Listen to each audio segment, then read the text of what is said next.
ہم نے لوگوں کے ساتھ معاشرت کیسے گزارنی ہے، ہماری معیشت کیسے ہونی چاہیے، ہماری سیاست کیسے ہونی چاہیے۔ سیاست کا تو خیر نام ہی بدنام ہو گیا۔ ہاں ایک بات یہاں پہ اور بھی عرض کر دوں، یہ کہا جاتا ہے نا کہ مولویوں کا سیاست سے کیا کام، ایک جملہ آپ نے سنا ہوگا، اور یہ آپ حضرات بھی ان کے ساتھ شامل ہو جاتے ہیں۔ وہ ایک لطیفہ ہے کہ ایک باپ بیٹا سفر پہ جا رہے تھے، راستے میں شام ہو گئی، تو انہوں نے کہا کہیں پر ہم قیام کریں، کہیں آرام کریں، رات گزاریں۔ تو ان کو ایک فقیروں کی ایک خانقاہ سمجھ لیں، سرائے سمجھ لیں، وہ نظر آ گئی۔ انہوں نے کہا یہاں چلے جاتے ہیں۔ وہاں چند فقیر بیٹھے تھے، یہ چلے گئے، باپ بیٹا کہنے لگے کہ اگر اجازت ہو تو ہم رات یہاں گزار لیں، ہم سفر پہ جا رہے تھے، رات ہو گئی، اندھیرا ہو گیا، آگے سفر جاری نہیں رکھ سکتے، اگر آپ اجازت دیں تو ہم رات گزار لیں۔ تو انہوں نے کہا ٹھیک ہے ٹھہر جائیں۔ ان کے پاس گدھا بھی تھا، انہوں نے گدھے کو باہر باندھ دیا، خود اندر چلے گئے۔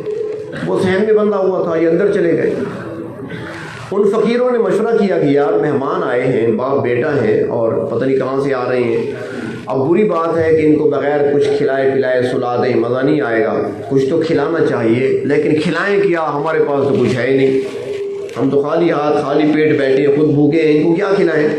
ایک نے کہا ٹھہرے میں باہر چکر لگا کے آتا ہوں۔ ایک فقیر اٹھا، باہر چلا گیا، واپس آیا، ساتھیوں سے کہنے لگا مزے کی بات بتاؤں۔ انہوں نے کہا کیا؟ انہوں نے کہا ان کے پاس گدھا بھی تھا۔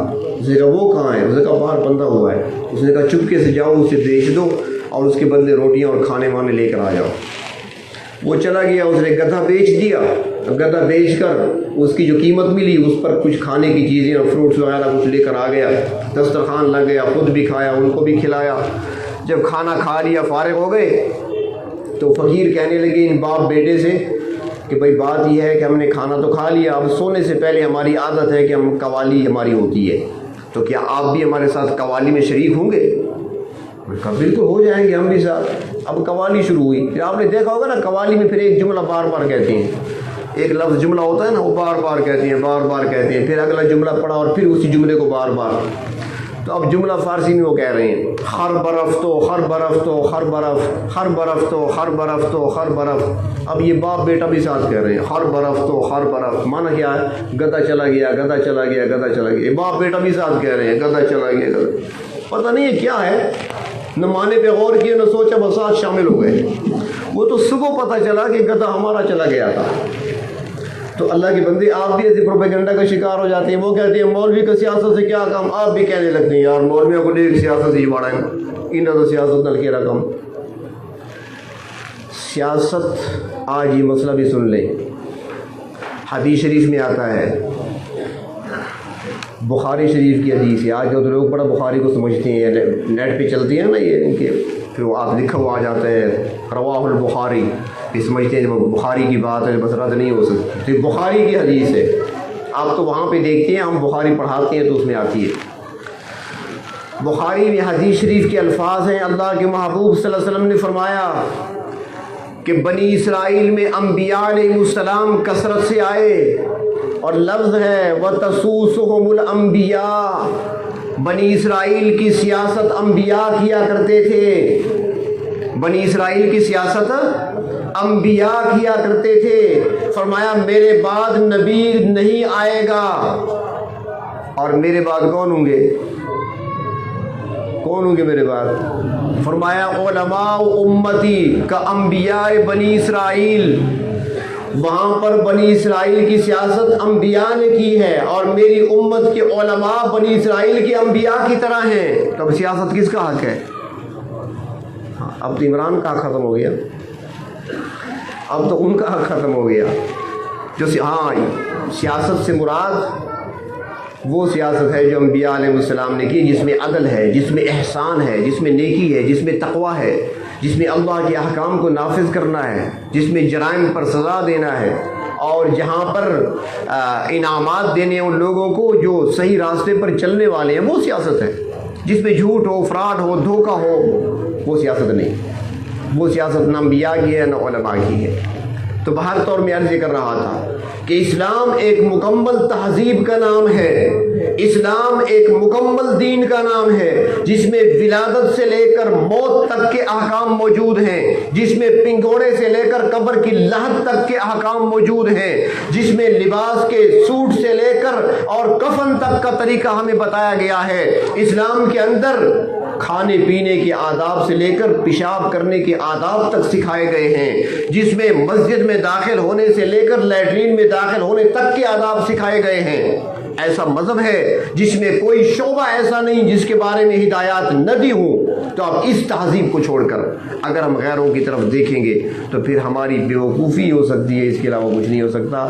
تو اللہ تبارک و تعالی اپنے محبوب صلی اللہ علیہ وسلم کی سچی محبت نصیب فرمائے اور آپ صلی اللہ علیہ وسلم کی کامل اتباع نصیب فرمائے، اور روز قیامت اپنے محبوب کے سامنے ہمیں شرمندہ اور رسوا